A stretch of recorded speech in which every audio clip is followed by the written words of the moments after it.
Aujourd'hui, je vais vous parler d'une équipe que j'adore voir jouer, car cette équipe nous régale avec beaucoup de mouvements. Une équipe très offensive, c'est Manchester City qui a eu un déclic. Il y avait un Manchester City très stérile, avec un manque de mouvement, un City lent, un City qu'on pensait condamné en Première Ligue, mais finalement, City va sans doute gagner la Première Ligue, et moi j'en fais l'un de mes favoris en Ligue des Champions. Donc, sur Manchester City, j'aurais pu vous parler de comment Pep Guardiola a su se réinventer, ou même de la sensation Cancelo, de la sensation tactique de la saison Cancelo qui rentre au milieu, un latéral inversé qui, qui vient au milieu de terrain pour apporter sa touche technique, pour distribuer des ballons, et est d'ailleurs très utile dans ce rôle-là. Ou même de Gundogan, qui est l'un des meilleurs buteurs, qui est le meilleur buteur de Premier League en 2021. Mais non, je veux vous parler de Manchester City, avec son mouvement, ses surnombres. Manchester City, la machine à mouvement. Formation de base de Manchester City, le schéma tactique de base de Manchester City est le 4-3-3. Ils l'ont utilisé 1725 minutes, où il y a le 4-2-3, où ils ont utilisé 707 minutes, ou le 3-4-3, 222 minutes, le 3-1-4-2, 94 minutes, le 4-4-2, 47 minutes, et le 4-5-1, 4 minutes en Première Ligue. Mais bon, c'est quand même le 4-3-3 qu'on voit assez régulièrement. Déjà, je sais que je suis pas là pour parler de la composition de Manchester City, mais des mouvements, de ce qui se passe dans le jeu, dans les projections. Mais je vais quand même faire un petit détour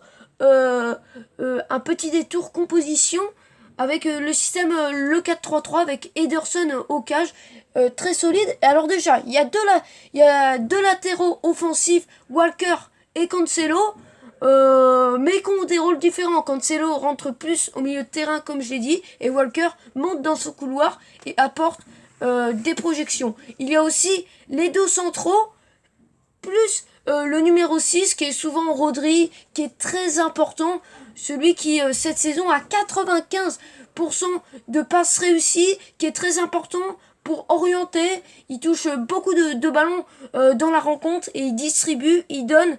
C'est vraiment ces joueurs-là qui essayent de donner sur les côtés, ou même aux attaquants, à Gabriel Jesus qui par exemple décroche et qui peut aussi être un point d'appui possible. Donc au milieu de terrain on continue avec des joueurs box-to-box, Gundogan, Silva, qui apportent le surnombre, et donc ce qui se crée une ligne de 5 offensivement, et ce qui peut être dur à gérer. Autant de joueurs offensifs, ça peut être dur à gérer parce qu'on sait que souvent quand même les schémas de base sont des schémas avec 4 défenseurs, et donc 5 sur 4, ça veut dire que Manchester City est en surnombre. C'est pour ça qu'ils peuvent être déstabilisants et illisibles et durs à gérer. Une action qu'on a vue beaucoup de fois face à Wolverhampton, où Walker avait le ballon, et comme il avait deux possibilités, soit de donner à Gundogan ou à Sterling, comme il y a beaucoup de joueurs de City qui proposent, qui se rendent disponibles, avec pas mal de propositions et de joueurs démarqués, ça rend vraiment les Sky Blues illisibles et vraiment imprévisibles. Ce qui est dur à gérer, c'est que le latéral qui était Castro, qu'est-ce qu'il fait? Il sort sur qui, Castro? Il sort sur quel joueur qui fait une proposition, qui fait un appel? Gundogan ou Mahrez? Je crois que c'était Silva, excusez-moi. Silva ou Mahrez? Et non Sterling, comme je l'ai dit, Silva ou Mahrez. Donc ça, c'est compliqué. Et donc, comme il y a pas mal de propositions, c'est compliqué, et ça peut laisser de l'espace, et c'est vraiment... Ça rend vraiment les Sky Blues vraiment imprévisibles et difficile à savoir ce que va faire Walker avec le ballon. Et là, il y a plusieurs solutions. Il y a aussi déjà il y a Riyad Mahrez, il y a Silva, puis il y a aussi Gabriel Jesus, il y a Sterling, et il y a aussi Cancelo de l'autre côté. Donc on voit, c'est presque une ligne de 5 qui s'est créée. Et donc c'est compliqué, ça bouge, il y a du mouvement. Et là, donc passe de Rodri dans le dos à Mahrez, et puis après Mahrez va centrer pour Gabriel Jesus, et puis et but. Déjà, ce qu'il faut bien comprendre, c'est qu'il y a vraiment beaucoup de solutions. c'est que les joueurs peuvent changer de zone. Par exemple, on peut voir De Bruyne au milieu de terrain, sur le côté, bouger. Mais en tout cas, ils vont toujours essayer de se rendre disponibles. Et donc il y a beaucoup de propositions et de joueurs démarqués. Là, regardez, c'est Rodri qui est le porteur. Et regardez qui se déplace. C'est Gabriel Jesus, bon, qui est connu aussi pour se déplacer, pour être un joueur mobile. Et donc là, il va jouer entre les lignes. Et ce qui est difficile, c'est qu'est-ce que tu fais? Est-ce que tu sors sur Gabriel Jesus, mais tu peux laisser de l'espace dans ton dos? Ou soit tu sors pas sur Gabriel Jesus, mais tu lui laisses une totale liberté. Et donc il y a aussi un petit peu ce dilemme-là avec Gabriel Jesus.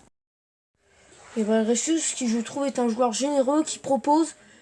Je trouve que c'est un joueur intéressant, qui a marqué 7 buts d'ailleurs cette saison en première ligue. Là encore, on voit alors appel donc la passe de Silva qu'on voit haut et qui va donner après à Riyad Mahrez.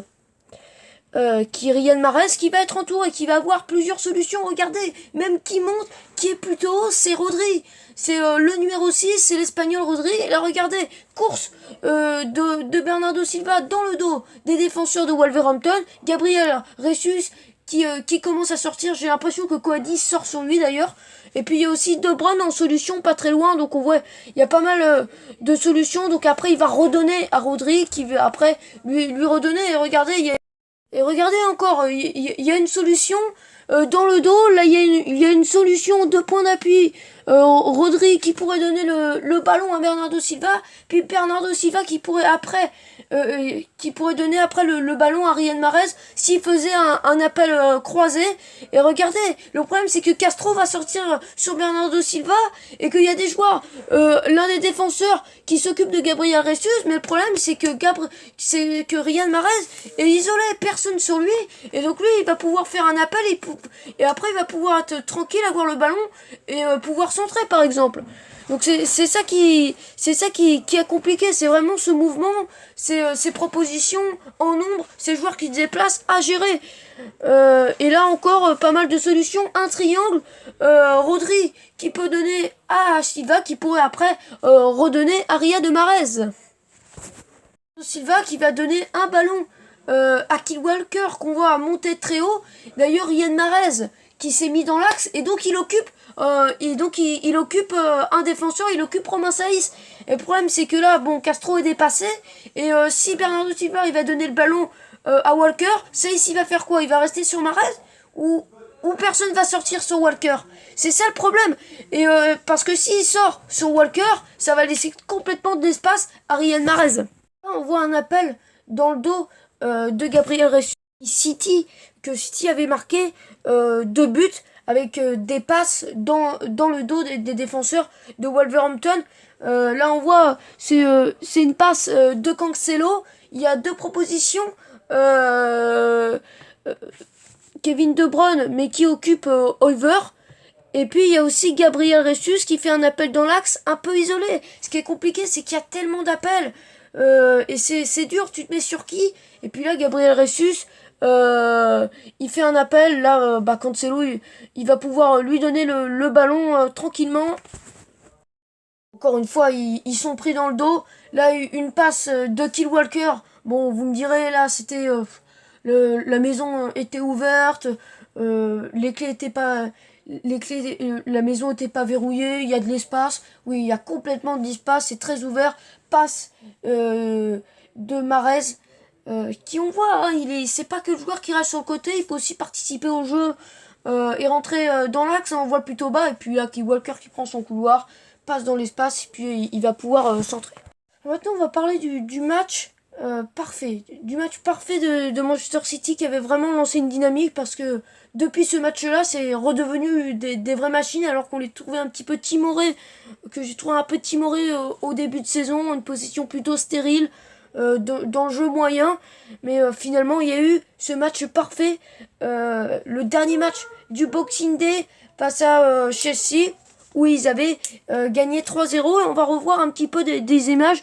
Et alors, première image, là, c'est vraiment des images. Là, on voit parfaitement le mouvement, on voit parfaitement les accompagnements avec Sterling qui est lancé. Et donc, regardez, Sterling a le ballon sur le côté. Silva, il va prendre l'axe. Silva va prendre l'axe. Je crois que c'est Foden aussi qui prend l'axe. Et puis Gundogan aussi. Là, tout le monde va prendre l'axe. Beaucoup de solutions, beaucoup de propositions. Alors, prochaine image. Alors là, on voit les joueurs de City dans la surface. Alors, pas mal déjà. Ce qu'il faut quand même remarquer, c'est le nombre de joueurs qu'il y a dans la surface. Il y a vraiment beaucoup de joueurs dans la surface du côté de City. Autant que de joueurs de Chelsea d'ailleurs.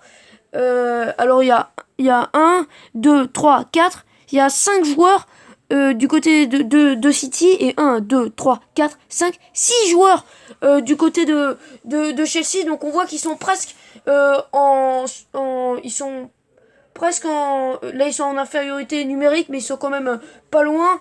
Ils sont en égalité numérique, on va dire. Et là, on regarde le mouvement. Tout à l'heure, je vous montrais l'image de Sterling qui a été sur le côté. Et là, on le voit où? Dans l'axe. Donc, ça bouge.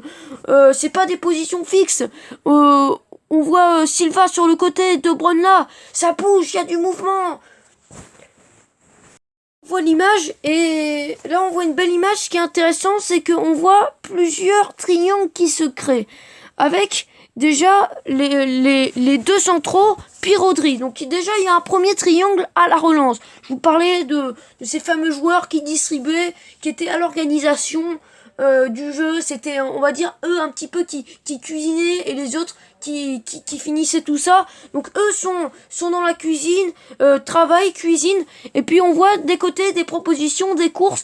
Alors déjà avec Cancelo qui est plutôt haut, avec Sterling qui peut prendre l'espace. Et on voit cette équipe de Chelsea, elle arrive vraiment pas à tenir le surnombre des joueurs de City. Et il y a aussi Kevin De Bruyne. De l'autre côté, il y a aussi 3 joueurs avec le latéral, un milieu de terrain et Foden. Je crois que c'est Gundogan ou peut-être que ça serait De Bruyne, mais en tout cas on voit que il y a du mouvement, ça bouge, mais on voit que vraiment cette équipe de Chelsea elle arrive vraiment pas à gérer la largeur du terrain. Dernière séquence tactique. Alors on regarde cette séquence là pour montrer que il y a pas mal encore de projections contre ultra rapide de City. D'ailleurs, je crois que c'est le troisième but de Sterling qui va réussir à battre Edouard Mendy. Et on voit qu'il est encore accompagné. Les joueurs de Chelsea n'ont pas réussi à suivre car c'était trop rapide. Alors que lui, Bernardo Silva, a réussi à venir en aide à Sterling. Et donc Sterling est accompagné.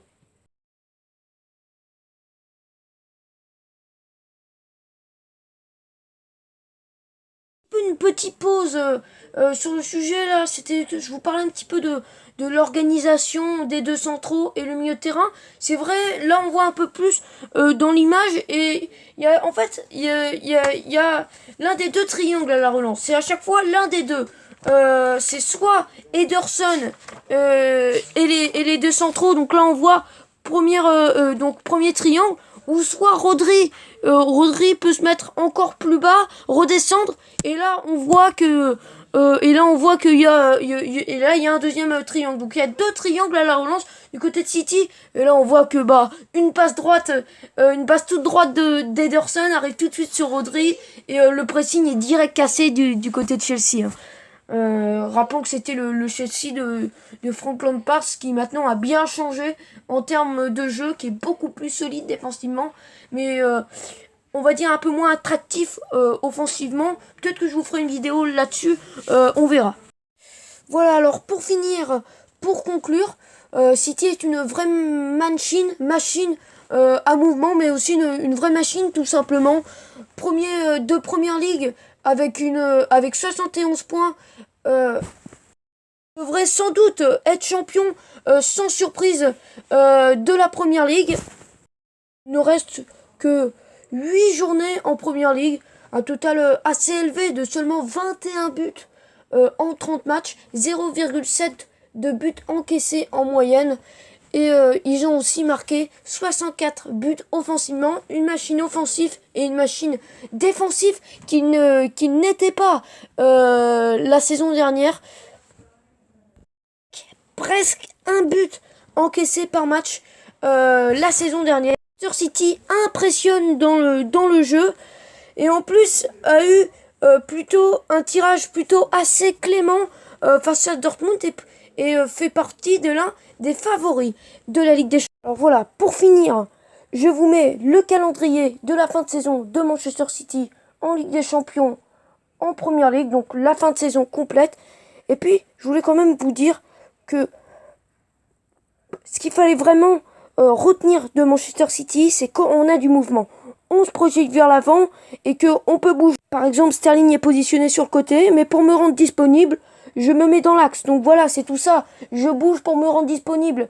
J'essaye de bouger, j'essaye de me rendre disponible dans une zone. C'est ça, le jeu de Manchester City. C'est du mouvement, c'est des projections. Donc voilà, merci de m'avoir suivi. Et je mets maintenant le calendrier.